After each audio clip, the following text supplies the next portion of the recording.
Hello buddy, welcome back. I'm the Strategy Professor, and today we're going to be going over the 8.12 bot lane tier list. So if you want to find timestamps for this video, you can look in the description, and I'll also have a link to this Google Doc as well. If you like this content, consider liking and subscribing as well. That helps other people find the content, and you'll get notifications whenever I come out with new stuff as well. And be sure to check out the main channel also. We have a ton of different content. I'm going to start doing tier lists for every single role, every single patch, lots of details. Also, I have coaching sessions, individual guides for champions, topical guides like best one tricks, macro, micro, laning, items. We've got guides on everything. There's tons and tons of content on the channel, so be sure to check it out. And then I live stream every night on YouTube around 9:30 p.m. Eastern Standard Time. We have a wonderful community. It's a lot of fun. Come on out. We're real friendly. I can answer any questions that you have. It's a great time, so come check it out. Okay, if you didn't check out my new meta explanation video, be sure to go check that out after this video. A lot of good stuff in there, and I don't think this has been analyzed and broken down that much. When I made the video, it certainly hadn't been. There's been a few things now, that I've listened to. They talked about it a little bit on the dive, sort of what's going on with the new meta. I know that Mark Z just recently did a video about it as well. So some people are kind of getting at some of the reasons and what's going on, but I still think I have one of the most in-depth explanations and explorations of sort of what's going on, what does it mean moving forward, and how can you gain some LP from that, and whether or not it's a good thing. So be sure to check it out. If you don't have time to watch that whole video either, I've got beautiful timestamps for you here just to jump around to your favorite parts. But I think overall it is really good for the game, and I explained why and sort of what that's going to mean moving forward. So be sure to check that out. And I mentioned that video and link it at the top because that's going to be have a huge influence on the tier list for this patch for the bot lane, and I think you want to call it a bot lane now instead of just the AD carry, but I'm talking about the damage dealer in the bottom lane, so not the support, although even that line gets blurred to some extent. So this is going to be just the bot lane damage dealers, not the supports. I'm going to have a separate video for the support tier list, probably coming out tomorrow, so stay tuned for that. Then I have a patch notes breakdown as well linked. So those are kind of the two pieces of content that I have for 8.12 so far. All right, in my ranking system, as I always explain at the start of these tier lists, it's primarily looking at plat minus, so it's not the professional scene, it's not challengers, but it's also not necessarily like bronze 5 elo. It's going to change a little bit depending on where you fall on the spectrum, but I'm kind of aiming for, platinum and lower to an extent. So maybe like platinum through silver, although I think a lot of this could apply still at bronze level, and I think it could still apply at diamond level, but I'm kind of aiming for that middle of the pack there. And I look a lot at, or I at least consider reliability. So for example, Yasuo, if you're an expert Yasuo player, he's very good in the bot lane right now, but because he's so difficult to play, I have him just a little bit lower than he would be if it was like on the professional scene. He would probably be tier 1 on the professional scene right now, but I have him a little bit lower just because he's a bit harder to play. And so I do take reliability into account, and I also look at sort of the overall meta and like what's the potential of the champion. So I look at potential just as much as I look at actual statistics. So some things aren't going to have great statistics now, but this tier list is intended to be forward looking, so what's going to happen through 8.12 and then possibly even beyond a little bit. So I'm not just reflecting on past statistics, what's happened statistically over the last 7 weeks. I'm really looking forward, and so some things won't have the same high stats as other stuff, but I think that it has a high enough potential where it deserves a better rank. So, for example, Rengar, which I'm going to talk about, has not really been picked a lot bot lane, and he's not really talked about a lot bot lane, but I've seen him a couple of times firsthand in my games, and I think conceptually he is really good right now in the bot lane. And the inverse of that, someone like Misfortune is really strong statistically, but I really don't like her that much in this meta because I don't think she fits the kind of fights that are actually going to be going on in a lot of solo queue games. So we'll talk about that as we go in, but that's just sort of what my methodology is I, heavily weight the potential of a champion versus statistics, and then I also look at reliability, and I'm targeting an audience that's plat minus. Now for each one of these champions that I list as well, I have a separate Google Doc that you can check out, and this is going to have the runes that I recommend for the champion and the items. We'll talk about, there will be some differences in different situations. Some champions are a lot more versatile than others. I also have the League Wiki linked, and we're going to go through just some of the key abilities for some of the top picks and talk about why they're strong right now in the meta. Then I have a rating system here as well that I just implemented about a patch ago for all of the top And this time I'm doing the top 15 champions. So the top 5 are tier 1, and then the next 10 are tier 2, and then I have some honorable mentions. But lane pressure just means how much power does this champion exert in the lane. This can be with pushing, this can be with poke, but how likely is a champion going to be able to assert their will in the lane and play the kind of game that they want to play? So that's what I'm looking at in terms of lane pressure. Kill threat is specifically how likely is this champion to get a kill in the laning especially, but then also later on into the game as well. Particularly solo kills or light skirmish kills. And then safety is how safe is this champion, especially in the laning phase, but later on into the game as well. If someone ganks, are they likely to die on that gank? Are they going to be vulnerable? Do they have some kind of defensive capabilities? Are they very mobile? Can they get out of ganks really easily? And that's very important right now in this meta because we're still kind of in the camp bottom meta where it's super common to go, red buff or blue buff into level 2 bot river scuttle and then gank a lane. So you got to be ready for that. So safety is really important. Scaling, how well does this champion do over time in the game as items progress? I have an entire video on scaling. I'm not going to explain exactly what that is, but you can check that out on the channel if you want, where I break it down. But scaling is basically the easiest way to put it. It's just how well does this champion do over time. And some champions are much better than others when they get more items, when they get more points in their abilities, and the game sort of progresses into the late game. Now, we're in a very short-term meta.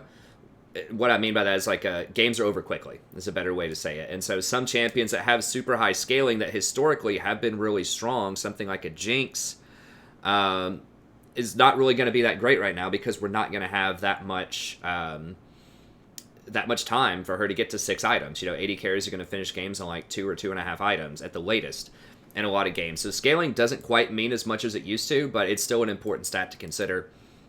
And then reliability. So this could also be called consistency is probably the easier term for it. So how likely is this champion going to be able to do their thing in this game? How likely are they going to be able to operate at sort of their key win condition capacity? So that can mean how likely are they to hit skill shots? How difficult are they mechanically to play? But it could also be how easy are they to counter for other champions? How bad are they when they're behind in a game? How strong are they when they're ahead? Can they close out? And so just thinking of, in all the different game states and all the different matchups, how reliable is this champion? Are you going to get what you signed up for with this champion? So some of that's player skill, some of that's counterplay from the enemy. So I kind of combine all of that into one stat of reliability there. Okay, let's go ahead and get in here. I always say this, but I really am going to try to make this relatively quick for me. We'll see if we can get it done in about 30 minutes or so here. But let's go ahead and do it. Okay, so Lucian, I think, is tier 1. I said Lucian, I think last patch was tier 1 or tier 2. I think I had him very slightly at tier 2, or not tier 2, number 1 or number 2 overall. I had him very slightly at number 2, but they hot nerfed Kaisa 1 or 2 days after the patch, and they gave her 4 or 5 different nerfs. And so he became number 1 really quickly. And I think I was one of the most outspoken advocates for Lucian. A lot of people are like, he might be okay. He didn't show up on most other tier lists. They're like, well, it's a cute interaction with Essence Reaver, but maybe he'll be a 50%. No, he's the best right now. Just pretty much like I said he was going to be. And the reason that Lucian is so strong, there are several reasons for this. Number one is a lot of the long-range champions got nerfed out of the meta. So specifically, Caitlyn and Jinx got nerfed really hard on this patch because they have to go crit. They don't really have alternative builds. And that was one of his core problems, is he has 500 range.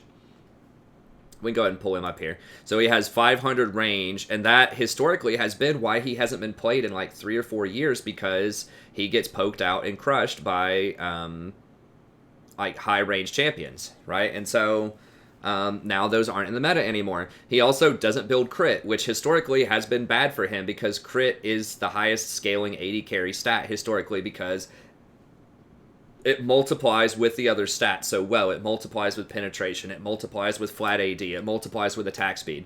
So it's that X factor. It's that huge multiplication where you get those big shots and you end the game, you end the team fight before the enemy team can even do anything about it.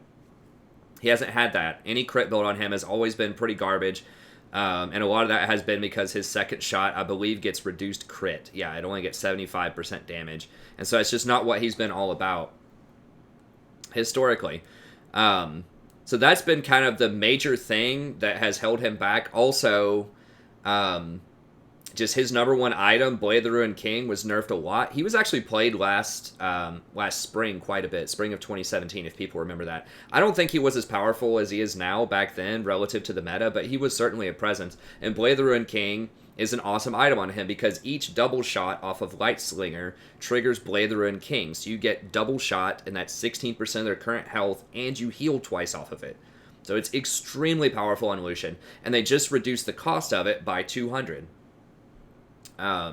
So that's amazing. In a time when each crit item that most people get costs 300 gold more, and Infinity Edge itself costs 300 more gold, that's 900 more gold to get that 3 set of items, and the Infinity Edge true damage is a lot less on squishy champions specifically than the 50% that you used to get off of it. So not only are crit items nerfed, but his item got buffed, right? Because it's 200 gold less. He's also extremely good with Essence Reaver, which just came out, and that's pretty obvious. I mean, most people knew he was going to be good on that, but I think a lot of people underestimated just how good, they forgot how good he was with Blade of the Ruined King also.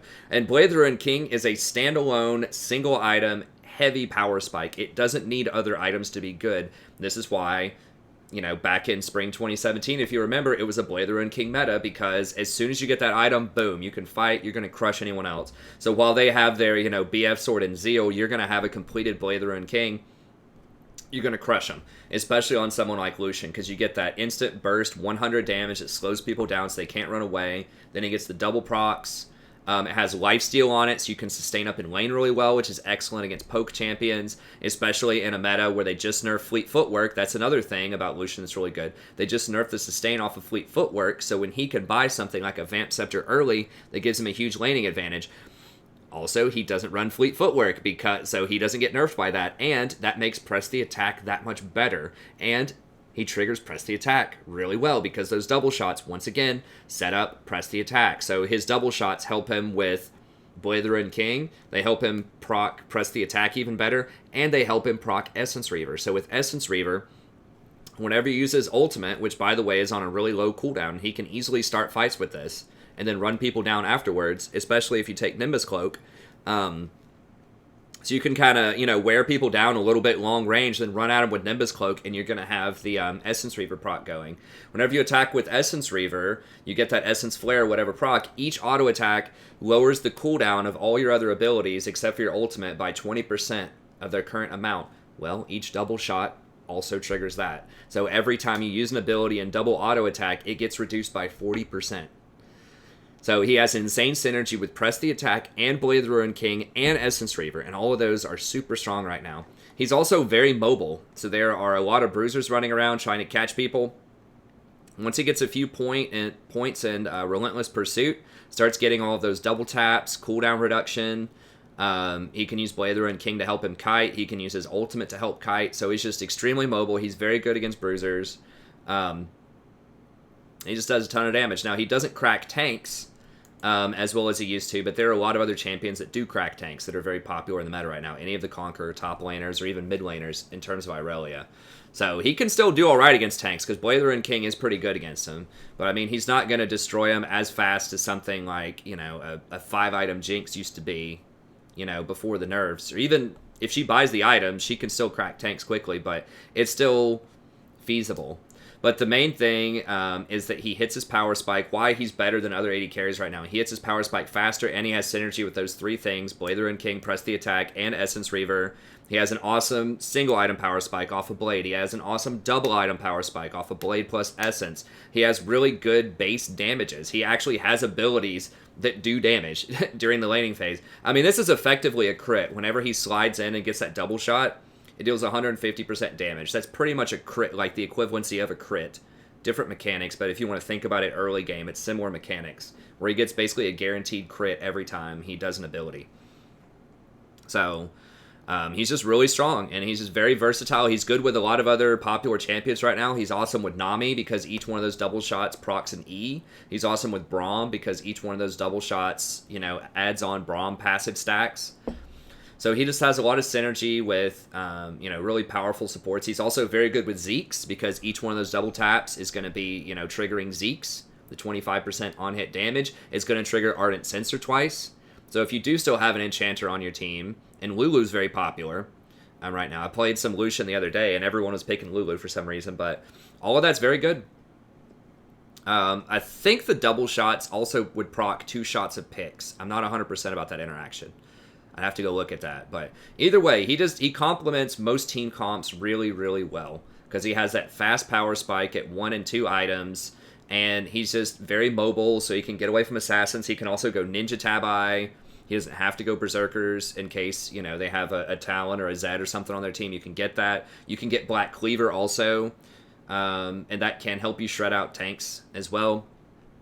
So, ton of good itemization options, really good with a lot of the best supports, really fits into a lot of different compositions.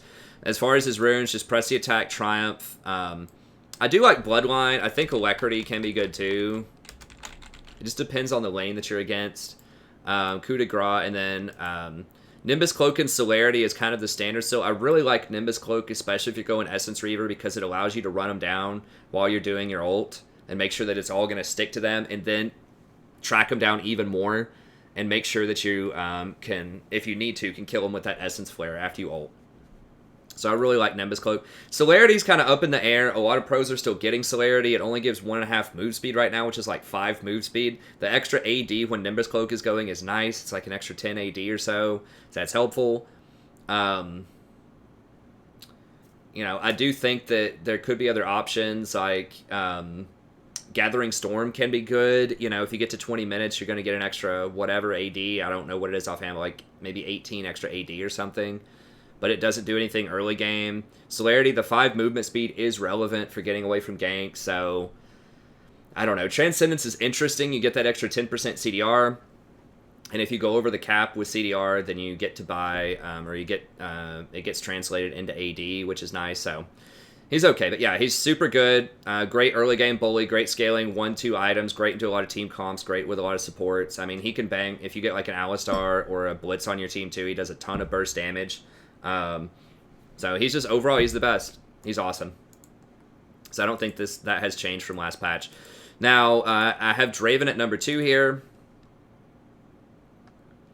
Now, Draven, because he's a huge bully early game, that's it. I mean, games are closing out faster. He does a ton of damage, especially with Conqueror early on. He doesn't have to buy crit, which is great, and games are over at like 2 items anyway, so doesn't matter if you're going to get outscaled late game. So he just does a ton of damage. So especially if you have one of those aggressive all-in supports, you know, if you've got your Pike, you've got your Blitzcrank, Thresh, Alistar, something like that, you can, Leona, you can blow people up. I mean, he has some of the highest kill threat of any champion in the game. And so he's amazing. Now his safety, I mean, his safety is turn around and kill him. Like, that's pretty much it. And he does a lot of damage, so it's totally possible you could 2v3 if you have the right support with you, and they have kind of a weak early game jungler. You potentially could 2v3 them early with Draven.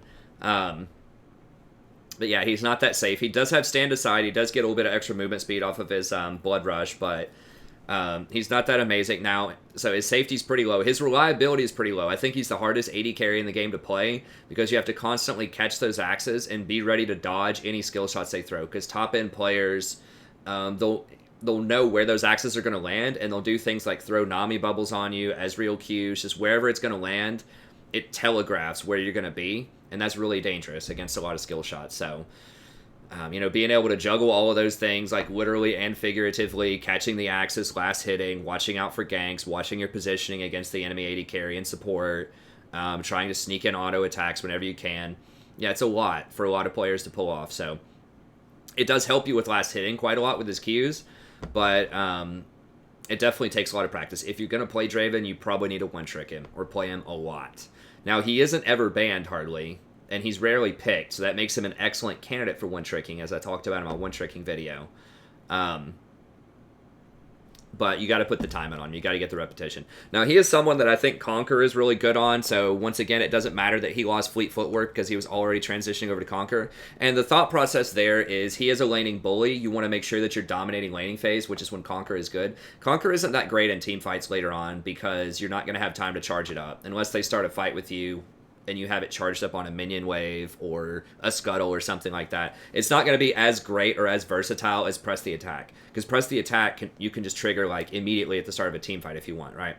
And Conqueror, you can hit multiple targets too. So if you're kiting back or you're having to switch targets, you can hit multiple targets. Whereas Press the Attack, you want to focus on one champ.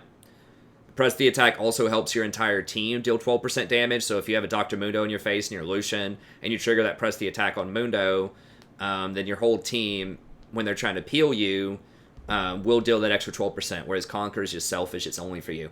So pretty much the Conquer versus press the attack for, AD carry or really any other role, top lane, whatever. You're picking Conquer for lane dominance. You're picking press the attack for either ganks or team fights later on. So he does so much damage off his Q early on that Conquer just does an immense amount of damage early on. So he's super heavy all-in pressure early. So it's just kind of your standard Alacrity tree, or Precision tree rather, Conquer, Triumph, Alacrity, Coup de Grace. Now I actually don't know. I don't know about Nimbus Cloak here. I'm not sure why. I may have just accidentally copy-pasted that there. I would think that if you want to go all in, you might just want to go the survival tree, but maybe not. I'm kind of curious why more people don't go in this meta, especially where you could get ganked so much early and there's so much early fighting. Like, why you wouldn't just go something like Bone Plating Chrysalis on some of these champs. I'm not sure if people just haven't transitioned over to that, but Gathering Storm just seems really weak to me right now because games are decided before 20 minutes. Celerity is 5 movement speed, especially on a champion that wants to all in and kill you as early as level 2. It seems really odd to me that nobody goes Resolve. I mean, I guess you do lose some AD off of it. What is the difference here? I want to look at that now, actually. How much AD? Is it like 5 AD or something? So you go Precision main, and then you go Resolve secondary. The little pop-ups, I haven't been working on this recently. Okay, so if you go the Brazen Perfect, you get 6 bonus attack damage. Okay, 9% adaptive attack speed or whatever. So it's the same attack speed. Okay, so you're basically you're losing 6 attack damage early on, which is considerable, especially considering you're only going to get because 6 attack damage is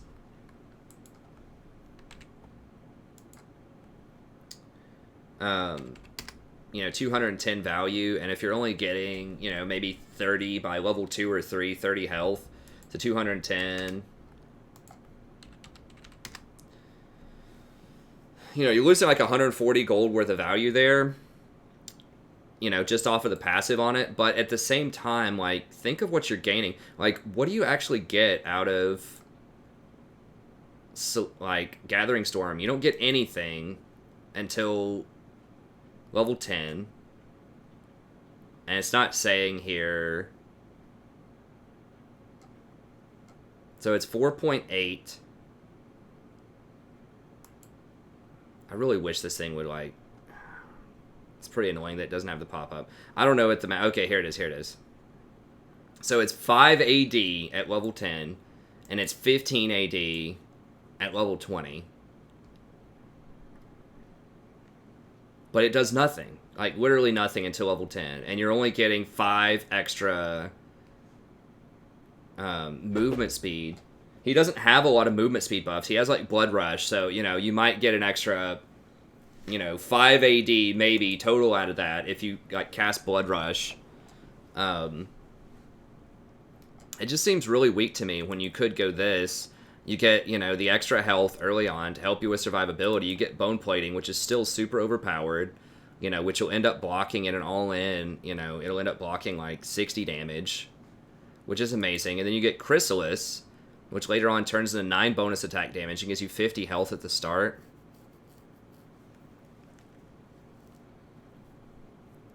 So, I mean, that basically gives you an effective, extra 100 health early on. I don't know. I mean, I guess we'll stick with what most people do here, which is, I'm going to say, I really don't want Celerity. I'm going to say Nimbus Cloak and then Gathering Storm. So if you think it's going to go long, go Gathering Storm. If you think it's going to be all-in Mania bot lane, if you have a Blitzcrank on your team and they have a Xayah Lucian or something and you're just going to be fighting, I would heavily consider going Bone Plating Chrysalis early on. It's so good. It's so good for level 3, level 4 all-in, that type of thing. And I think now a lot of people are going. I'll switch this up a little bit. A lot of people are going Stormrazor than Bloodthirster.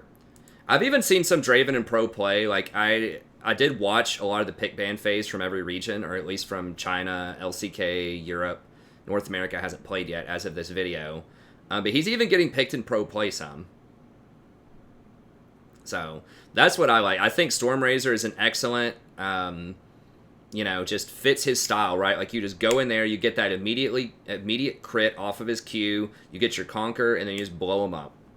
So I like that playstyle. It's kind of all in early. It doesn't have a lot of synergy with other items, but I think that's really good. I think Bloodthirster early is also legit. Just has so much AD on it. It's got the lifesteal. It's got the shield. Death's Dance is also legit, I think, but almost everybody goes Bloodthirster on him. You can go Death's Dance and Bloodthirster later on. You do need an attack speed item, and this kind of is an attack speed item, which is good, but yeah, I think Draven can be well, we're not going to make it 30 minutes. That's for sure at this point. But I do want to talk about like the top 5 picks a little bit more. So anyways, I do think he's really strong. I think, Conquer and then probably Nimbus Cloak, Gathering Storm. But because when you ult and you hit somebody, I mean, maybe not even Nimbus Cloak, I guess. You know what? I'm gonna switch this. I'm gonna just say Bone Plating Chrysalis.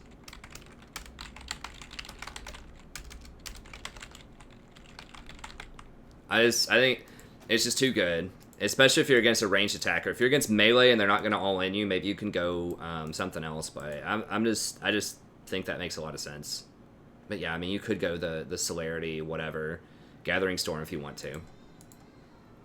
Okay, let's talk about Kaisa a little bit. Now, Kaisa did get nerfed, especially to her AP build. She still seems pretty strong. She's getting picked professionally still quite a bit. Anecdotally in my games, like she still can be pretty strong. I think that Essence Reaver is really underutilized on her. I think it's extremely good because she has, like with Essence Reaver, if you're looking to see like who's good with Essence Reaver, like I talked about last patch on the patch notes when that was released, you're looking for someone with a low cooldown ultimate where they want to engage and fight, where they can engage, get an auto attack off, then they have a bunch of abilities that heavily benefit from the cooldown reduction. So they have at least 2 high impact abilities, they can engage and start fights on a long cooldown, and they can auto attack a lot. Like that's kind of what it is. And so Lucian fits the bill, and then we also have Kaisa. Renekton's kind of a surprise that's pretty good with that build, but on some people where it seemed like it's hard. A lot of champions don't fit that mold, right? Where you have to have all of those criteria, and there's not a better item that's already available. So I think, personally, I haven't seen a lot of people do this. I know that people still like to rush Gensu's on her, and that's certainly good. It's not going to tell me the patch history. That's pretty annoying. But they nerfed her ratio on her passive to a 0.2, I believe. They nerfed something to a 0.2 when it used to be a 0.4, and then they increased the Void Seeker, which, I mean, that's only going to hit them once in a fight, so that doesn't matter as much. But, I mean, look, this is still a lot of damage, right? So it's still, 407 when it's evolved, 407 single target damage with 129% bonus AD and 148% bonus AP. That's still a truckload of damage. Like, it's not like absolutely 100% one-shot you on 2 items, but it's still really good. Now,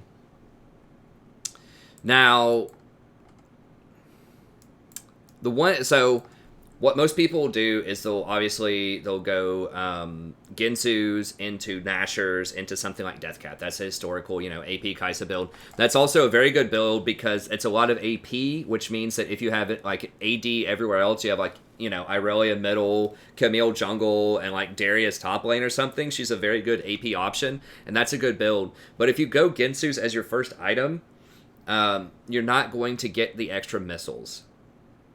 The missiles are your big burst damage. Like, you want this upgraded. But you have to have 100 bonus attack speed, and Gensu's does not give you that. It does allow you to trigger your passive more, but it doesn't give you any of your bonuses whenever you complete Ginsu's. And it's very expensive. It's 3,300 gold to complete that item. So it's a lot. And then the next item that you get off of Ginsu's is Nashor's, which is only going to give you like extra plasma if you hit somebody, you know, with your W, which this is the last thing that you level, so it's not going to matter that much, right? And then when you complete Nashor's, I still don't even know if it would give you this, because Nashor's is 50% attack speed, Ginsu's, because the Ginsu bonus, like whatever you get when you stack it up, does not trigger this. It has to be a permanent amount of that stat that you have.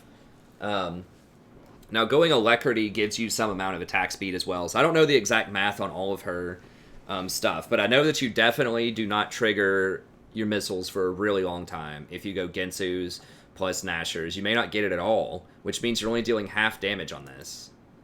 So it's double damage, right? It goes from 5 missiles to 10 missiles, so that's double damage on this.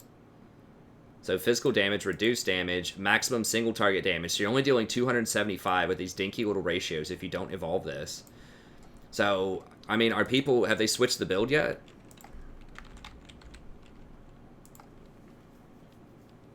Are they still doing it? They're still doing it. I mean, obviously these people all know what they're talking about. So, I mean, I guess it's still just Ginsu's Nashor's death cap.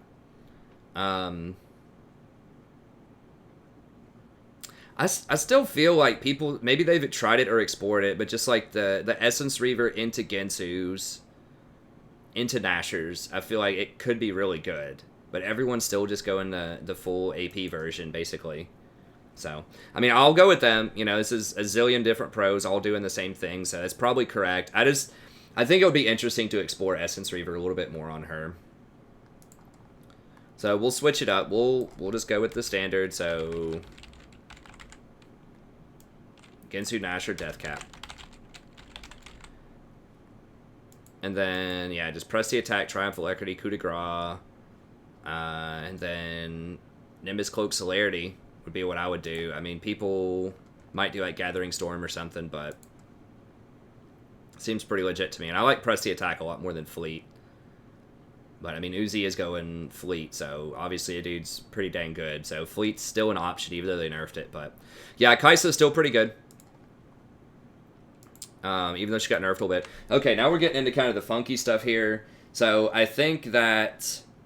let's check in the time there. I think that Vlad is the best of the wacky stuff that people are playing bot lane. Let me go ahead and pull him up here. And sort of... the reason for that is he's very safe in the early game, and he scales really hard, and he's an AP threat, and he's ranged. And he has a lot of sustain in lane against, you know, a lot of champions just aren't going to be able to poke him out or deal with him in lane. So he's just kind of like a brick wall in lane. He's very hard to push through. He's very hard to pressure out and kill. And he's just going to be able to hold it down and scale just like he does in other lanes. I'm going to go ahead and get rid of that because I don't keep that up to date every patch. I don't want people to be confused. Yeah, let's go ahead and pull him up here. So, a lot of people are already pretty familiar with Vlad. He also hits his power spikes pretty quickly. So, that's one of the major things why people are running this weird stuff bot lane, as I explained earlier, is you can hit your power spike much faster off of less items and less gold. It's why you're running things like Vladimir, like other champions we'll talk about here in a second, like Irelia, Yasuo, things like that. So, you know, he has really nice sustain off of his Q. It does quite a bit of damage early on. He has no problem with kind of the 1v2 aspect. He's very good at that because he can just sustain through it. It's really easy harass. He doesn't require mana or, you know, anything else like that, any other stats like that. He has a very good teamfight presence with his Hemoplague.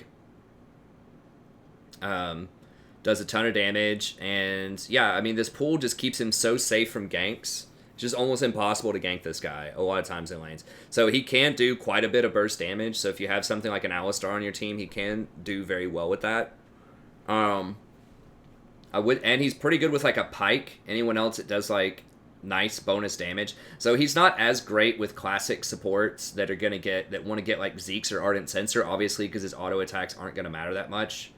So that makes him a much better fit with kind of the tankier bot lanes, because one thing that has kept the tanks back a lot is, you know, auto attack based AD carries were the strongest kinds of AD carries most of the time for a really long time.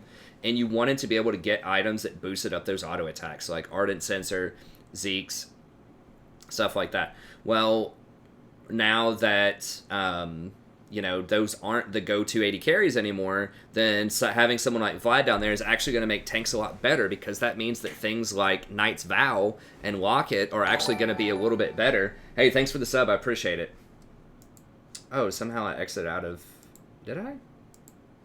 Okay, I don't know why. Okay, there we go. Thanks, Yaori. I appreciate it. Or Yaori. Now, tanks are going to be a little bit better because the Ardent Censer doesn't matter. You know, the Zeke's doesn't matter on Vlad. And so tanks might actually have better options here. If the tank can get, or if you have someone like Rakan who can get a Shirelia's, you know, that'll be really nice on Vlad as well. So it kind of opens up itemization options and doesn't make it so that enchanters who can buff AD carries like Lulu and Janna aren't necessarily going to be the top priority for Vlad. I'll talk about this more in the support tier list video, but... you know, this really empowers things that can hard engage, like Alistar, Blitzcrank. Rakan's still going to be pretty good with him. So that's quite nice. Now, I mean, you could...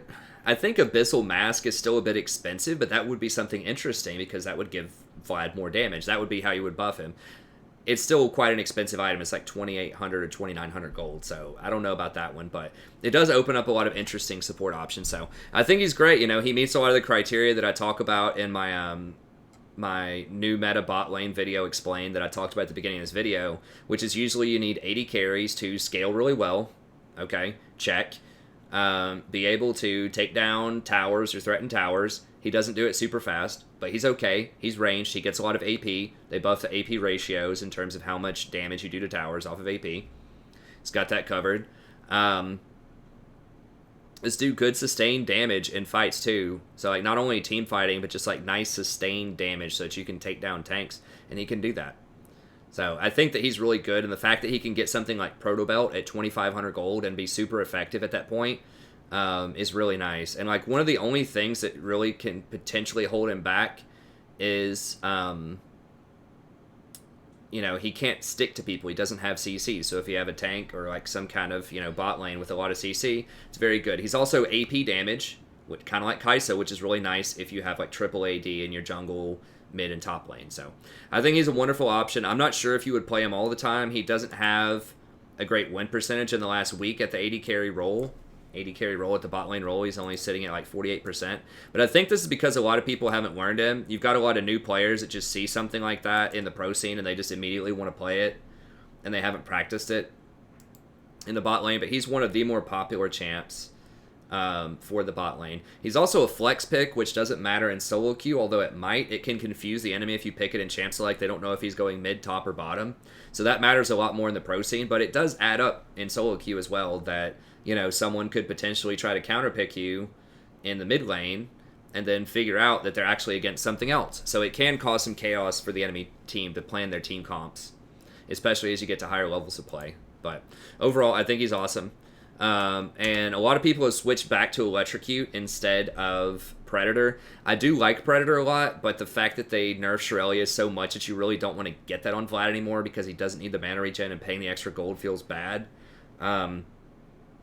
People are moving more towards Spellbinder and Proto Belt. So those are still two actives you can use with Predator. I do like Predator too because it gives you basically a free ghost to run back to lane. So you can still go like Ingenious Hunter Predator.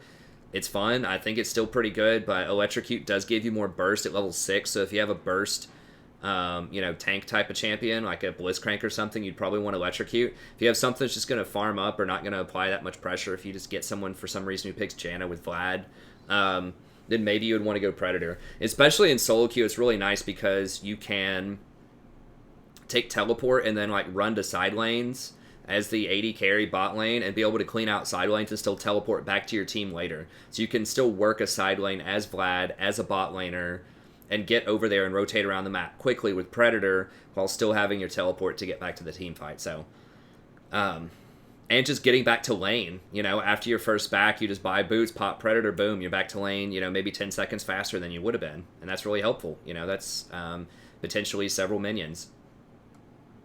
So I think Predator's still viable on him, but it's kind of up to you. Electrocute. Ultimate Hunter is very good for lowering the cooldown on your ult, obviously. And you can get Ingenious Hunter, you know. Only do Ingenious Hunter if you're going Predator. If you're not going Predator, do Electrocute. Most people now have moved over to Electrocute after the Irelia's nerf. But, like I said, I think it's still okay. It's still sort of viable. Okay, Mordekaiser's another one. He's kind of the newcomer. It's popped up. You're seeing him mid lane some too. I think bot lane is still his best home. Mordekaiser was originally designed to be a bot laner. Not originally, but I mean like after his rework in Season 4 or something, he was intended to be a bot laner, but the meta's never really supported him. Kind of like the Lucian problem, right? Is he's just really low range. And so he could just get poked out and just outscaled. You know, because Mordekaiser's really at his strongest at like 2 items. Once he gets Rylai's, hey, thanks, Freedom Cry, I appreciate it. Once he gets Rylai's plus Leandri's, that's when he's the strongest in the game. After that, he's just going to kind of usually get utility stuff. You know, he might get Hourglass. I've seen some get like maybe Knight's Vow or something like that. But in this meta, that's great because the game's going to be over. You know, by the time you get to, you know, your Boots 2 and your 2 items, it's going to be over. So it doesn't matter if you're not that great on 6 items as like a traditional AD carry, because you're never going to get to 6 items most of the time in a lot of these games. So that's something that helps him out a ton.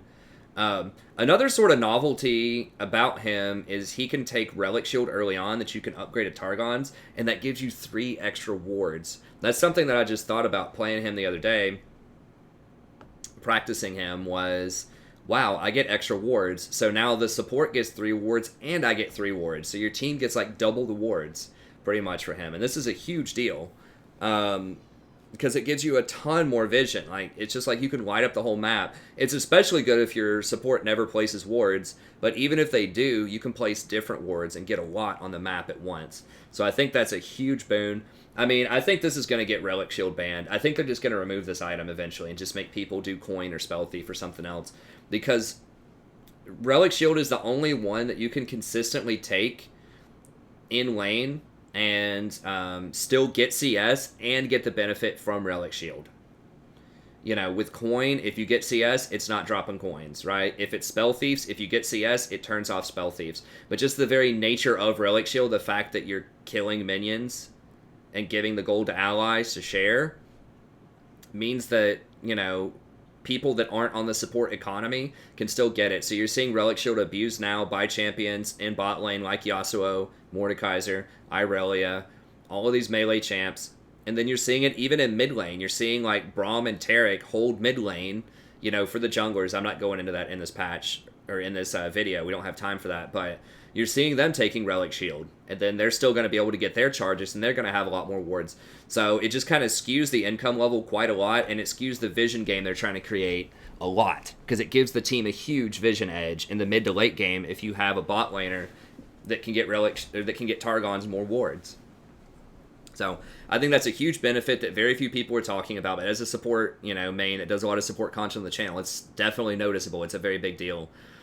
But one of the biggest things about Mordekaiser is he gets extra experience when he's near other people. A big problem bot lane is that mid laners and top laners are always going to be much higher level than you are. And this can be a huge problem. You know, if you come out of lane and you're, you know, level 7 and the mid laner's level 9, it's going to be really hard to fight them because levels mean a lot, especially early in the game. They get more skill points, they get more health, more armor, more magic resist.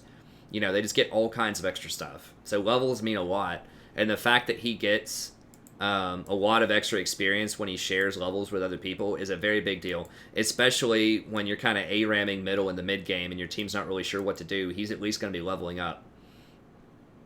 Potentially higher than anyone else in the game. So I think that's a pretty big deal.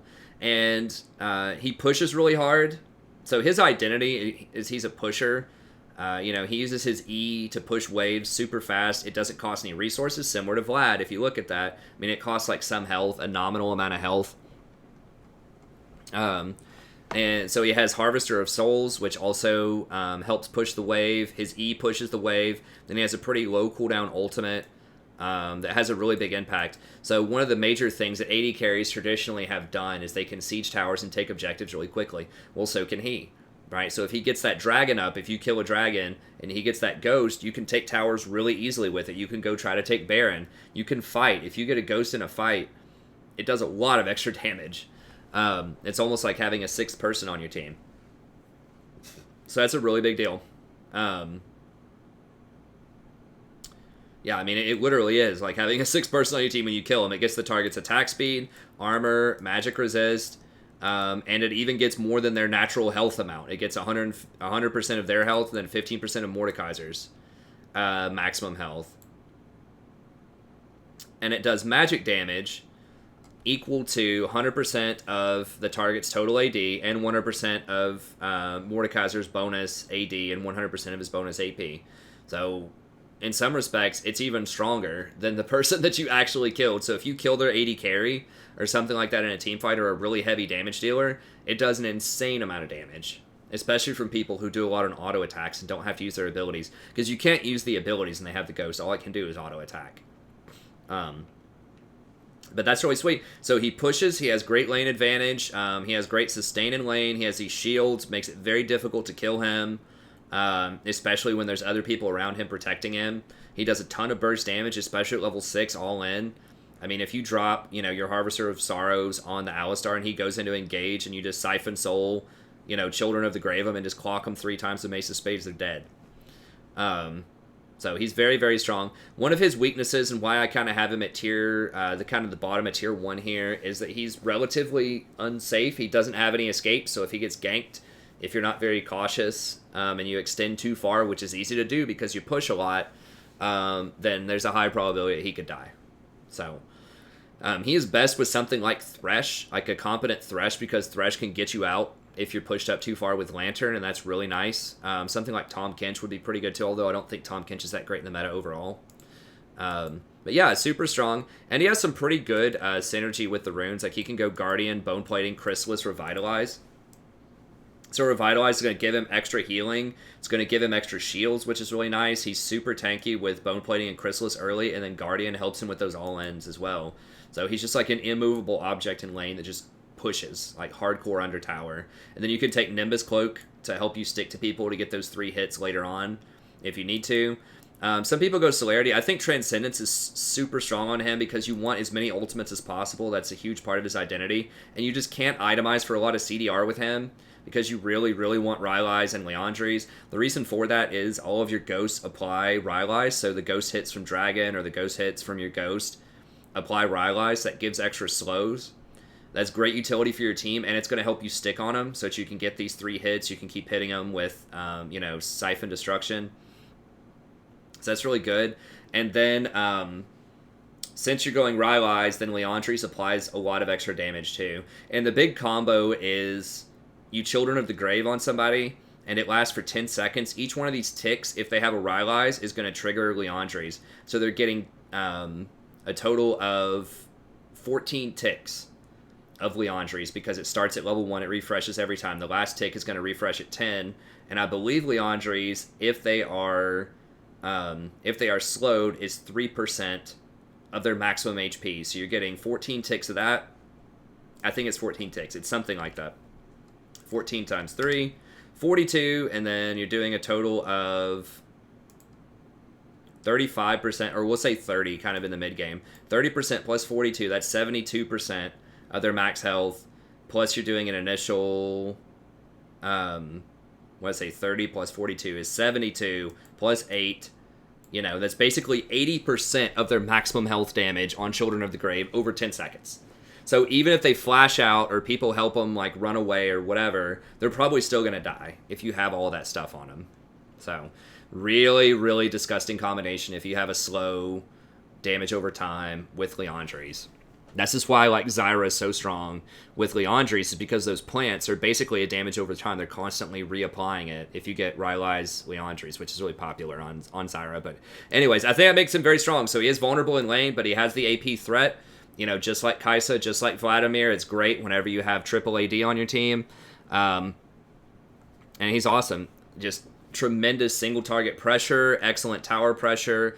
Very difficult to 2v2 in lane, vulnerable to ganks, but you can work around that, so very good. Sork boots, Rylai's, Leandri's, you got to get this every time. You can switch out the boots for something else if you need to, Ninja Tabi, Mercury, something like that, but in general, you want to try to go for the Sork boots because you want that penetration, because that applies to Leandri's. It's a big deal. It's a lot of extra damage. You know, if you want to get real spicy, you could go for like a Void Staff next, but people usually get some kind of defense after that, either Hourglass or Knight's Vow or, you know, something like that to help you out. But yeah, Morde, I think you're going to be seeing a lot more Morde, and I think he's pretty good. Once again, you know, his numbers aren't going to be huge yet because people aren't used to playing him, and he's sort of a different paradigm from your standard AD carry. So a lot of people are going to be really bad on him to start with, but he's already at 51%, and, you know, most people haven't played this guy in years, so it's not bad. It's not bad. Okay, and we'll move a little bit faster here. Yeah, I guess we'll try to get it done in an hour. So Twitch, not a lot to say about Twitch here. I mean, I have him a lot higher than most people have him on their tier list, but it's invisibility. I talk about this every time I do an AD carry patch. Invisibility is overpowered in solo queue. People don't ward correctly. They don't, you know, assume where Twitch is going to be, and it's just an absolute nightmare. If he gets ahead, you know, even if he's behind, once he gets 1 or 2 items, he gets like Blade the Ruined King, Hurricane, he can kill anybody unless you're just sitting like on top of a tower or literally grouped as 5 the entire time. If he finds you, you're dead because he's going to get the first hit and he's going to outburst you probably, unless you are like a heavy burst assassin. You know, if he opens up on Fizz, you know, Fizz will probably kill him. But, you know, if he opens up on Jhin or something like that, depending on the items, you know, he gets the first hit. A lot of people don't even know what's going on for like 2 or 3 hits. You know, it's like, he says, hi, and then it's like, bam, bam. You're like, oh, I'm getting hit by Twitch. Where is he? Bam. Okay, there he is. And then you try to hit him, and you're at 25% health. So, it's a real problem. He's a menace. And he can go Blade the Ruined King early on, which is super powerful. It gives him sustain in lane. It means it's very difficult to run away from him. So he gets that early power spike, kind of like Lucian. Now, Lucian is a much bigger bully in the lane, but Twitch is still really good. So, you know, people forget. They think, oh, you have to buy Infinity Edge and all this stuff on Twitch. You don't really. You can still go Blade the Ruined King, Hurricane, and the game's probably going to be over, you know, when you get those items. You can go Stormrazor after that. So you don't have to fall into the crit trap when you play Twitch. Now, you're not going to see him in pro play. Once again, he has too weak of an early game. But in solo queue, in Fiesta mode, you know, he's like the king of the Fiesta, because of that invisibility. It's just so strong. So I think you just have to have Twitch, you know, somewhere on your tier list, tier 1 or tier 2. I moved him down from tier 1 to tier 2 just because of his early game is a little suspect. But, and he can get engaged on. Now, ironically, he's pretty safe. If they don't have a hard engage and a gank tries to come at him, he can get away. You know, if he sees it coming, he can use his invisibility and get away. But overall, that invisibility is just going to make him super strong. So, no, on Twitch, I just press the attack. Once again, he doesn't have to have fleet footwork either. So that's pretty nice. And he can go Blade the Ruined King, so he still gets the sustain without having to go fleet. Blade the Ruined King, Triumph, Alacrity, Coup de Grace, and then I think Sudden Impact Ultimate Hunter is really good. That gives him the armor penetration, the lethality whenever he pops out of invisibility, which is nice. Then Ultimate Hunter gives him more ults. And, you know, he benefits so heavily from ults. You know, he just completely wiped team fights with his ult. So I think that's good. You know, you can still go the Gathering Storm Celerity standard. I've explained why I think that's a bit weaker right now. I would prefer Sudden Impact or Ulti Hunter, or if it's a really tough lane, you could even go something like, you know, Bone Plating and Second Wind or something like that potentially. So I think that's interesting. Yeah, and then I just think that Ruined King, Hurricane, Stormrazor is probably where you want to be. Okay, Yasuo. Now, Yasuo, like I said, could be as high as tier 1 if you're really good on Yasuo right now. So the thing that's making Yasuo really strong is, you know, he's very good against AD carries. If you get AD carries, he's also very good against bruisers. So if you have something like an Irelia bottom, I'm not exactly sure about that matchup, but I think if it's a good Yasuo player, then he can outplay the Irelia. He has really strong, high-scaling AD damage, which is excellent. And he can also go for that double Targons, which is going to give you, you know, a lot of sustain in lane, and it's going to give you the double wards. So I think that's really good. Now, he did get nerfed some on this patch. You know, his Phantom Dancer does cost more, and Infinity Edge costs more, so it's 500 extra gold to complete those items, which is not trivial. That's a lot. That's a lot of extra gold. But but I think that he can overcome that. If it's a good Yasuo, he still tears it up, does an absolute ton of damage. Now, you want to be sure you pair him with something like an Alistar or a Rakan. Or just something with a good knockup, right? Something with a very obvious, strong knockup. So, I mean, Alistar is the biggest one. You know, you have a ton of kill threat throughout the entire laning phase. It doesn't matter that Alistar doesn't do any damage. I mean, Alistar can do some damage early on, but Yasuo is going to do more than enough in the mid to the late game. Just give him a Knight's Vow, you know, go in there, knock him up with your WQ combo, and just watch the magic happen. So, just Conquer, Triumph, Alacrity, Coup de Grace, Bone Plating.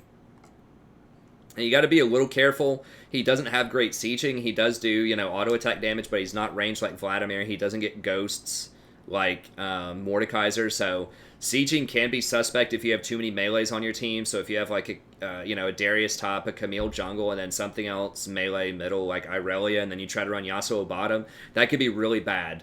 Not only because sieging could be a problem, but if they have an AoE sort of team comp thing, if they have like a, I don't know, a Kennen or a Xayah or just something else where if you're all clumped up as melee, you're just going to get evaporated, then that can be a problem. He's specifically pretty good into certain types of champs that are becoming more popular bot lane, so he's really good against Brand. His win wall, you know, eats the entire Brand ult. Pretty good against, like, Xayah, Ezreal. You know, so a lot of people who Twitch, a lot of people who have these, like, high-impact AoE projectiles. He's going to be pretty good against that. So yeah, just Phantom, Infinity, and then usually some kind of lifesteal item like a Bloodthirster is pretty standard on Yasuo. So I think he's pretty good. It's just, you need to be good on Yasuo, and you need to have a support that has a knockup. You need to communicate that. So if you're going to pick Yasuo, request something with a knockup. Okay. Irelia is another one that's pretty strong here. Now, I'll be honest with you, I haven't seen an Irelia bot, but she's just arguably the most overpowered champion on this patch. I think she can be played virtually anywhere. She gets quite a bit of true damage. She's like, you just throw a Trinity Force on her, and she just does, like, an obscene amount of damage. Let me refresh this. Someone asked me earlier, why don't I use Adblock? I don't use Adblock because I want to support these websites that I do my research on, because they're basically giving me free research, and I really appreciate it. So that's, you know, I want to give them their ad money. Like, is it annoying for me to see an ad for whatever this is, champagne or something? Sure. But it would be more annoying if this site didn't exist in the first place, or if they wanted to charge a membership, you know, of like $10 a month, so they didn't have to run advertising. No, I'd much rather just ignore an ad on the side and have my content, you know? So, that's how I feel. You know, anyone that's giving you free content, I think the least you can do is just ignore an ad or something on the side. That's why I don't have ad block on YouTube either. But that's just me, you know. If you have ad block, it's fine. I don't hate you. I wish you wouldn't have ad block, because it does help me out if you don't. But I definitely... That's why I do it, just out of respect for the content creators. Anyways, like, her Q is a lot of damage. When you start getting resets and multiple hits on this, it's a ton of healing, it's a ton of damage. She basically gets invulnerability whenever she presses this. You know, she has a... They did increase the cooldown on her Vanguard's Edge, but you just give her, you know, an Infinity Edge, and she can just, like, 1v9 is what it feels like a lot of games, especially if you have a support that's sort of alley-ooping her, someone with like some nice CC like a Fiddlesticks or an Alistar or, you know, Rakan or something like that. She's going to do a lot of damage, so she can sustain through harass early on. She go Bone Plating Chrysalis, she's going to get healing off her Q, she pushes waves really quickly, and she's just going to beat up a lot of other bruisers in most lanes. So I think that she can, and she has really good team fight presence. I think she's very strong. She's Conquer, just like you build her in other lanes. She's Conquer, Triumph, Alacrity, Coup de Grace, Bone Plating Chrysalis. She's also a flex pick, as I mentioned before, so they may not expect it bot lane. When they're picking, they might think it's mid lane or top lane. So it's another flex pick that can create a lot of chaos, just like Yasuo can. Yeah, so just Ninja, Trinity. People are still going Sterix. I think there could be an argument for Titanic after the nerf to the interaction between Trinity and Sterix. But Sterix is still pretty strong. But like I said, I think you definitely could go Titanic first before Sterix if you wanted to. If they do release Spear of Sojin and, you know, stuff like that, then she's just going to be, like, bonkers. They're going to have to nerf her. I mean, they're going to nerf her. Like, they haven't announced it, but they have to. She's so strong. So, yeah, I think she's pretty good. Similar problem to Yasuo in that she's melee, so it can be difficult to siege, but you know, there are so many other mechanics that let you take towers quickly now. Now, they are nerfing Banner, but, you know, if you can just make them fight around Baron, if you get a Baron, you're probably going to win, so you can make them come out from behind their towers. So Siege doesn't mean as much now as it used to. Okay, another kind of oddball pick here that you're not going to see in a lot of places, but I think is Rengar, and I think he has a lot of potential as AD. I've seen him personally on my team. I know my buddy Roach, I was duo queuing with him. Roach Legs, check him out. He's on Twitch, great guy.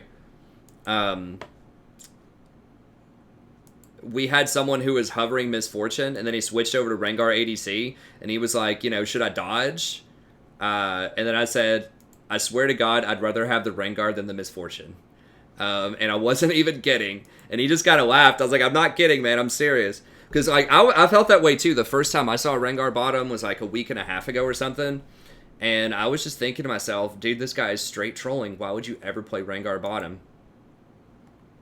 It does a lot of damage. A lot of damage. And it snowballs really hard. It's kind of a similar concept to Twitch, except it does way more damage early. It's way worse in team fights, but you know, team fights don't matter as much in solo queue these days. But he's invisible. He's an invisible champion on a really low cooldown, which is not loading for some reason here. But like his ult, okay, here we go. You know, his ult's 130 seconds. I guess it's not as low as I thought it was, but it's still pretty low.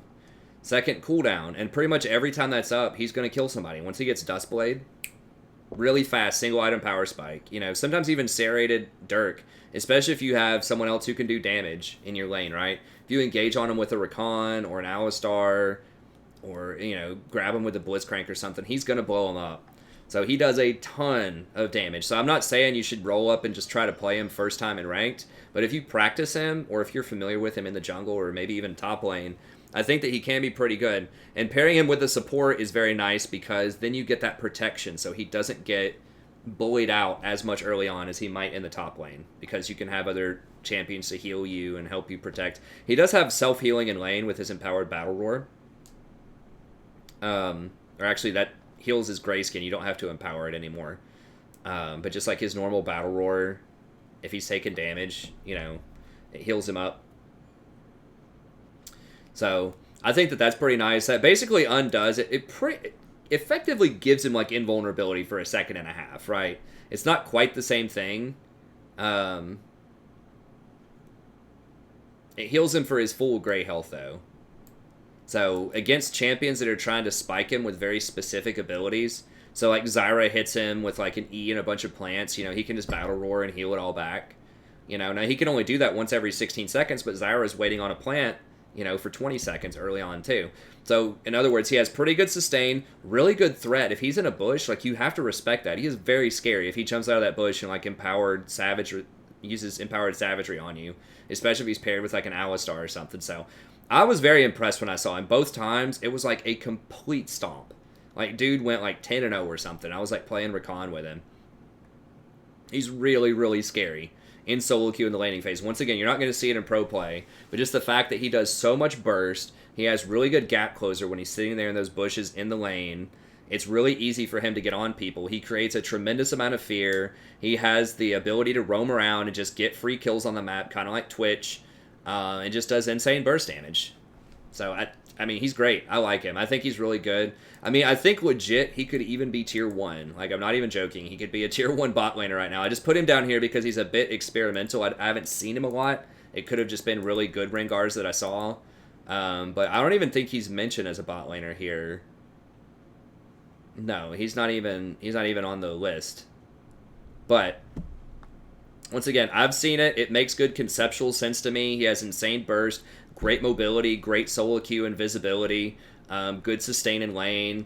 Like, he even has CC that you can put together with him, right? So if you hit somebody with that bola, if you empowered bola someone, it roots them for a 1.5 seconds. So, you know, he's got a combo like you alley ult somebody, you know, you jump in, bola, stick them for an extra 1.75 seconds and just maul them.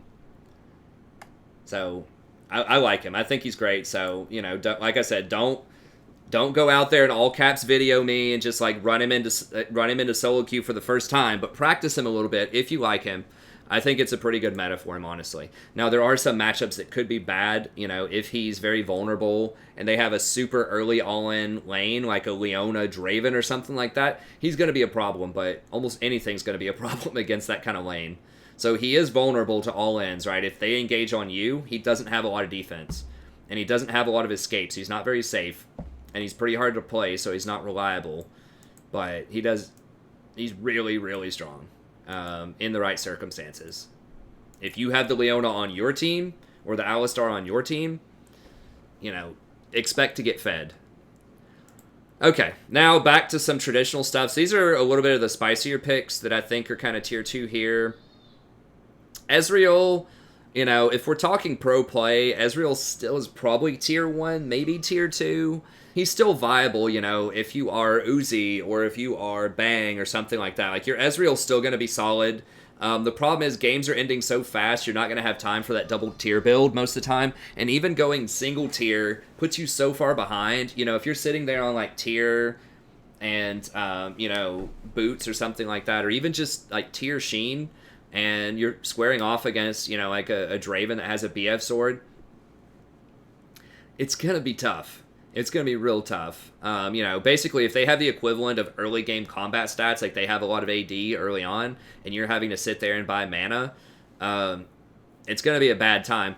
Now, in theory, Ezreal's pretty good against assassins because he can get so much armor with Ninja Tabi and Iceborne Gauntlet, and he's so safe and mobile. But, so, I mean, like, you can still pick him if you have a ton of damage everywhere else on your team. You know, if you have, like, a Graves jungle and a mid lane Irelia and a top lane, you know, Fiora or Darius or something like that. And you can still pick him, just as kind of a safety pick. It's just you're going to get bulldozed by any of these things in the laning phase, right? And you're going to get outscaled most of the time because it takes him too many items. Like, he is good once he gets Trinity plus Mana Immune. Like, he does have pretty good damage, but they nerfed his sustained damage a lot when they hit his passive. Like, you think of him as poke, but he still has to auto-attack in real fights. He can't just throw Qs a lot of the time. He still is going to want to auto-attack some, and they knocked off a lot of his free attack speed off of his passive. So, I think the itemization, just the game length, the fact that he does get a nice power spike once he gets Trinity, but then he's going to be really weak for the rest of the game after that because he's not going to get to his double tier, which is really when he hits, like, hyperdrive mode, right? When he gets that Blazer and King and then, like, the Archangels after that. Not going to have enough money. So you do have a pretty good single item off of Trinity, a pretty good double item off of Mana Immune, but I'm just not sure if it's enough to match some of these other things. And he's pretty bad early on in terms of he can get bullied around and either bullied and killed early or just pushed in the tower by things like Morde or Vladimir. So, I don't like him in solo queue at all, but if you're really good with him, if you are a one-trick, you can definitely make him work. And it's just the standard build that he's been doing. Essence Reaver, in theory, can be very good on him, but it just doesn't really fit his playstyle. Like, you want to stay so far away. Like, you don't want to be sitting there landing a ton of autos. I know, like I just said, you're going to have to land some, but I don't know, just using your ult at the start of a fight and then trying to, like, E in to... It's just hard to figure out what to substitute. Like, what do you not take? Do you not take Mana Immune? Do you not take Trinity? Like, I guess you could get it as a third item. You could go, you know, Mana Immune, Trinity, Essence Reaver. That might be pretty good instead of getting Blazer and King third. Maybe that's some useful technology. But, I don't know. Like, just nobody's doing that. So, it, like... Essence Reaver seems like it's a really good item on Ezreal, but it's just like nobody does it, you know, because games are over too quickly. You know, like I said, it's pretty much just like Trinity, Mana Immune, and that's basically it. Like, these people are getting tier, but they never finish it. Like, a couple of games you'll see them finish the Archangels here, but it's so rare. Like, we have like 2 Archangels in the last however many games this is. Now, people are still going that second tier. I really think that's a mistake because you're just not going to finish it. Right? Like, so many people are trying the second tier build, but you never finish it. There's only 2 that are finished. The rest of it is just a waste. Like, that could have gone towards a Blazer and King. So, anyways, he's alright. I just think he's... For solo queue, I just think he's too weak in the early game. So, if you're a specialist, it can work. If you're a pro player, it can work. But for most people, it's not going to work. Okay, Xayah is another one. She is seeing more pro play. She's being seen with Rakan because Rakan's an extremely powerful support right now. I think he's probably the best solo queue support, and he's becoming the best pro support, or one of them. And so he's getting paired with Rakan, so that's boosting her power level a lot just because Rakan's so good. But I think in general, she can still be really strong. She's excellent with Essence Reaver. First single item power spike is massive. It's so good. So good, because her abilities are so strong. Now, she does have to use her ult kind of offensively to get it to trigger, which is kind of lame, but I think it's good. And I think people haven't even figured out the best build with her. I think a lot of people are still going crit because her E scales off of crit, which is nice, but I still feel like going something like a Black Cleaver second or a Ruined King, just kind of going a Lucian build, is going to be a lot faster and a lot stronger overall. Because shredding, you're hitting multiple targets with Black Cleaver, kind of like, what happens with like a Twitch ult or like a Lucian ult. Like everybody that you hit with the feather, it's going to shred their armor, right? And so if you can shred 24% of their armor just off of throwing a lot of feathers and then call those all back to you, yeah, it's not going to get the crit modifier, but it's still doing 24% effective damage. The math's not exactly right on that, but it's doing a lot of extra damage there, and it shreds for your entire team.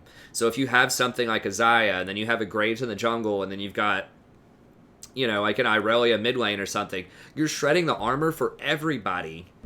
So I think that's really strong, especially now that you have champions like Darius, Camille Fiora. All these champions are transitioning over to Trinity Force. They have better dueling power, so less and less champs are taking the cleaver now, and so I think that opens up a space where you can take the cleaver. It depends on the composition, but I think you could take the cleaver. It'd give you 40% CDR. That's more ults. You can trigger more Essence Reavers. You can throw out more Qs. You can, Blade Caller more. You can use more Ws in fights. I think that's potentially really powerful, and I don't think a lot of people have explored that yet. So I think that some build like this, Essence Reaver and then either Ruined King. Now, each hit of the feather does not proc Blade the Ruined King. I looked that up. It's important to keep that in mind. It's not Twitch's ult, because Twitch's ult specifically says each hit applies on hit, whereas Xayah's feathers do not say that, so it does not apply on hit.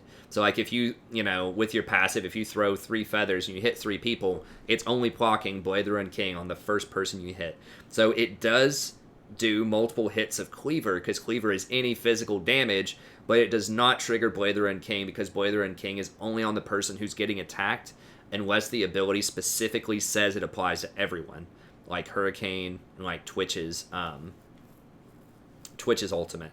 Nevertheless, it's still an attack speed item. It's still lifesteal. It could be okay. But I do think that Essence Reaver Cleaver is something that could be interesting. I'm not entirely sure. But I just feel like so many people just are still trying to do the crit thing. And I said this when I've had her as like my number 3 last patch. But a lot of people still just haven't figured it out. Now, some people are starting to get it, though. We see this Steelback's playing around with it a little bit. Okay, there's starting to be... Steelback is really the only person who's trying this out. Stitch is trying it out. So people are trying some Ghostblade action in there. I don't know about that, maybe. I think Essence Reaver is definitely the first piece. And I think it's something other than crit. Wild Turtle is kind of trying it out. He rushed Blade. I mean, he got destroyed in that game, but... I think that's where I would go with it. I mean, a lot of people are still doing the Rapid Fire Infinity Edge. Like, yeah, that's really strong at 3 items, but I think you have a huge gap while you're completing Rapid Fire into Infinity where it's just really weak. It's like 10 or 15 minutes of, like, real weakness, and in a meta where game's in 25 minutes, that's a huge risk. I don't like Stormrazor. I only like Stormrazor on champions where their goal is to blow you up immediately, like, super fast. Like Twitch coming out of invisibility or Draven. With Conqueror. Now, I don't know about Gensu's. I don't think so, because the extra Gensu's hit does not trigger more feathers. And she doesn't have any AP ratio, so I don't like Gensu's. But I do think that Reaver into either Cleaver or Blade the Ruined King. Ghostblade's interesting. That does give you more kiting. But... I mean, the lethality is good with her feathers. I'm not sold, though. I think Essence Reaver's just too good. So, either Essence Reaver and Cleaver or Essence Reaver, Blade the Ruined King. I think some people are starting to think about that. They're sort of tiptoeing around it, but I just don't think people have the right build yet. Then we have Jhin. You would think Jhin would be really strong right now because he's such a strong early game bully. And, like, you would think he could just go back to lethality and be really good early, but he just doesn't do enough. He's very squishy. He's not safe. His ultimate, I mean, it's like it's okay, but he's a really high skill cap champ that just doesn't have that single item, like, boom, power spike as other champs. Like, yeah, he can get Ghostblade. Yeah, he can get Dustblade, but I feel like that's just not as strong as Essence Reaver or, on some champions, Stormrazor. I feel like it's just lacking. He's just really susceptible to assassins too. So, and they said they just hot fixed this Stormrazor interaction, which I guess this like worked with your fourth shot as well. I'm not sure how that scaled, but they said that this overwrites his fourth shot. So I didn't even think he was that oppressive last patch when you had the ability to overlap Stormrazor with fourth shot, but apparently they fixed that. So, and I still think you need to build crit on him. You're just not going to have the movement speed to reset or to like reposition in fights unless you have that. So, a lot of people are still getting it. I'm not sold on Jhin. I just think that he just doesn't do as much as the other champs near the top, and I think he's just going to get mauled by, a lot of these other top picks. Like Rengar to have a field day with him. Like his W is a really nice combo, like with Leona or Alistar or something aggressive in lane, if they CC him and then you hit him with the W and then you go up and crack him with like a 4-shot plus a grenade, like that's really strong. It's just like outside of the laning phase, I just feel like his items just aren't, like I said, they just aren't as impactful at 1 or 2 items as some of the other options out there. So very good early, but I feel like he falls off quite a bit once the lanes break. Once he's not able to sit there and just harass you with that grenade as much. Once he's wandering around the jungle and like an assassin rolls up on him, I just feel like he's not going to have enough. He's not going to have his fourth shot charged. He's not going to have any dashes or flashes or escapes. He's okay. Like, you can win games with him. He's tier 2, but I'm not super impressed with him. Now, the most controversial person on this list, and I haven't done a little Google Doc for her yet. I'm going to have to do that. I'll do that after the stream tonight. But Miss Fortune. Now, she's controversial because she has a really high win rate. In fact, she's the highest win rate, 80 carry, I think, right now, other than, like, Quinn, which is kind of still a troll pick. So she's popular, and she has a pretty high win rate. I don't believe in her. I've seen her in games, and, like, what happens is she has, like, kind of the bully potential of Jhin early on. She's, like, an easier to play Jhin, but I've seen so many misfortunes that really don't leverage that Q poke very well. And we're not in a team fight meta most of the time, right? So it's kind of like everyone's just running around, Clown Fiesta, just all these skirmish fights. But she wants people to hold other people still so she can channel her ult. So if you have a good misfortune and like you have like a Leona or an Alistar that can hold them still while you channel your ult, like yeah, she can be pretty strong. And she's good off of no items. Like her ult does a ton of base damage. So that's good. It's just like in the Fiesta, in the skirmishing, with so much mobility, so many people that can just like dash or flash out of your, your ult. They can just get on top of you. You have to stand still and channel for 3 seconds, which is super dangerous in this meta. I just feel like it's not that great. So she's a good lane bully, and she just doesn't have great items, I don't think. I mean, a lot of people will go, like, Conquer or something on her. You can do Comet for harassment. Looks like a lot of people actually go Airy. I'm not a big believer in Conquer because I'm pretty sure when you bounce a Q off and hit him, like, that hit does not trigger... Like, it triggers Conquer, but then you have to hit them more for Conquer to actually work. Like, the first hit doesn't get the Conquer benefit. And her trading pattern is you just bounce Qs off of the minion wave and hit them with Conquer. I mean, I guess you can, like, auto-attack them once and then channel your ult, and it would get the Conquer bonus, but I just feel like that's really dangerous. She just, like, her trading pattern and just what she wants to do in all-ins just doesn't make a lot of sense with Conquer, I don't think. So I'm kind of with the pros here, where I think that, you want to double down on the laning phase. Like, you want to do a ton of damage in the laning phase. So I think that Airy is just very consistent, strong poke if you're going to play Misfortune. So yeah, a lot of people kind of get a few points and make it rain for the lane harassment, instant Airy hits, and then double up for kind of the mid game. And then yeah, just Scorch, Mana Flow. Yeah, just go for the early game bully. So she's very good in the early game if you're good on her. If you hit those Q bounces, it's just later in the game, you know, if they have high mobility or they have assassins, she can be a problem. But if you get ahead early and just keep snowballing, she can be really good. So I know she has a huge win rate. I just think theoretically it's a problem in this meta, and just anecdotally, every time I see her in my games, either on my team or on the enemy team, it just feels like she's not a high enough impact compared to other champions past, you know, the first 8 minutes of the game. If you just survive her laning phase, I feel like you can definitely deal with her.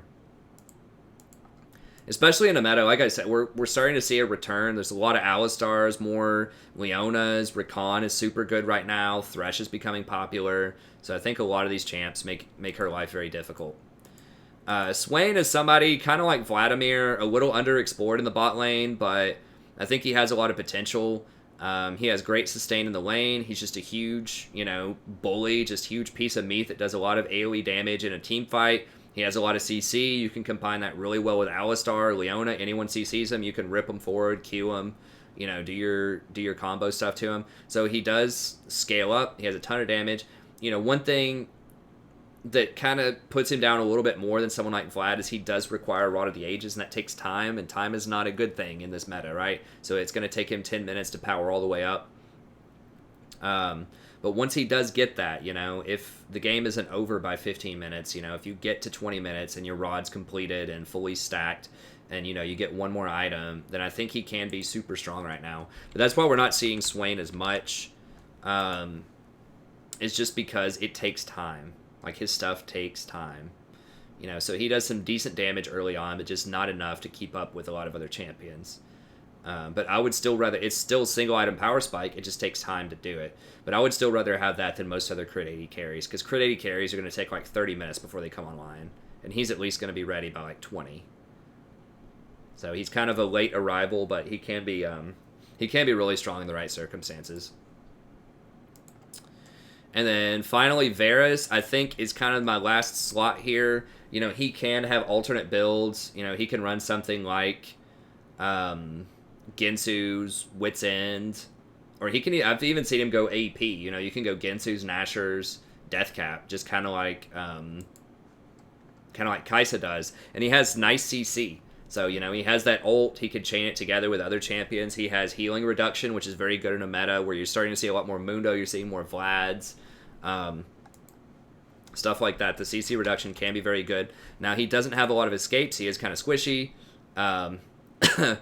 You can go a classic like Blatherin King plus Ginsu's is a pretty solid build because this can trigger Blade twice whenever it hits.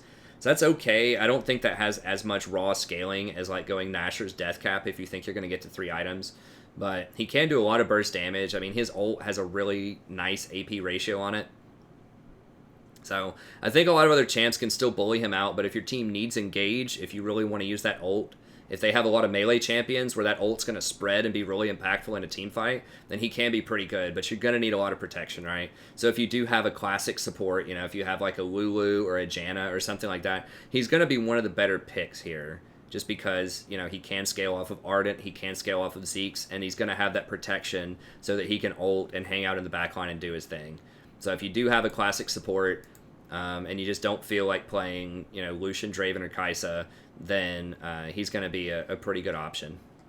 Okay, some honorable mentions here, and we'll finish up at, you know, an hour and 23 minutes here. Heimerdinger has been seeing some play in the EU LCS. 2 different teams have played him. I'm going to have to research that more. I'm not really sure what's up with that. I think what the deal is you can run Heimer Fiddle and just, like, super push into their lane and be very safe.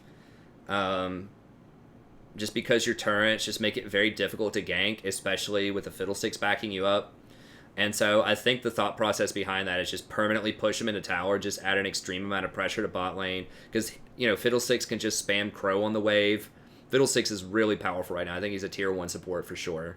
But yeah, you just spam your Crow on the wave, just have your, you know, turrets push for you, and then just in the mid game, you have some pretty decent utility. It makes it very difficult to engage and fight your team when you drop your ulted up tower.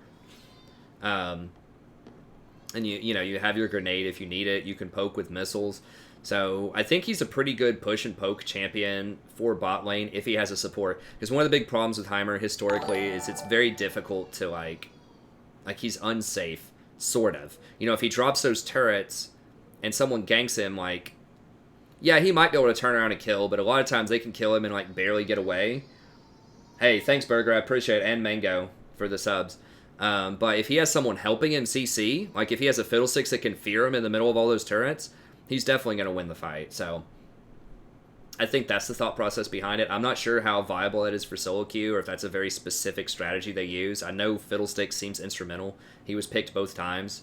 But yeah, we'll see. Ornn is another one who's been picked some in the pro scene. I haven't seen it a lot. I've seen Reckless play it some in solo queue. I know it was in the OPL as well. I really don't like that tanks for solo queue in the bot lane because I feel like you need just a ton of damage right now. Just every role, except for maybe some supports. You just need a ton of damage to make it, but he's okay. Ryze is another one who's getting picked a ton. If this was the pro scene, he'd probably be tier 1 or tier 2. He's getting picked as a counter to Vladimir bottom.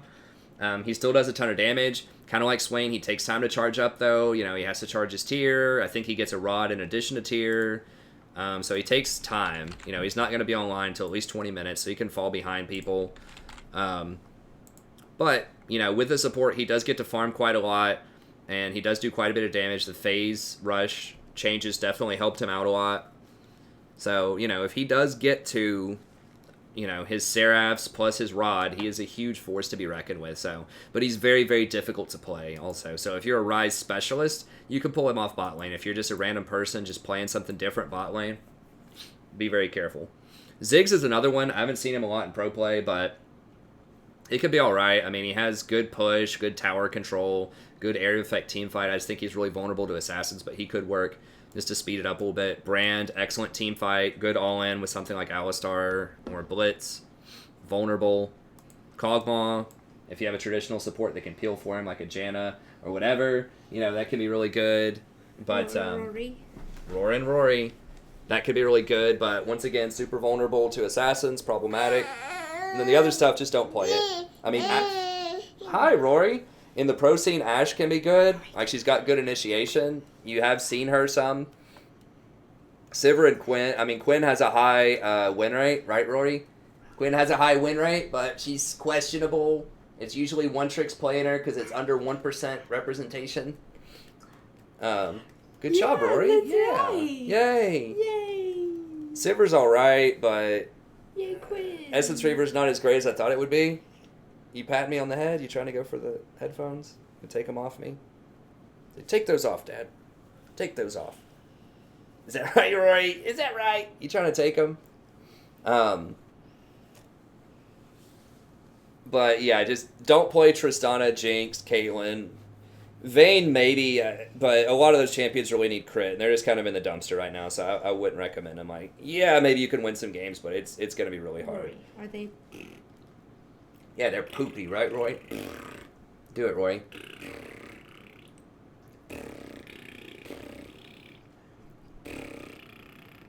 She's not going to do it. It's just us looking silly. There she goes, sort of.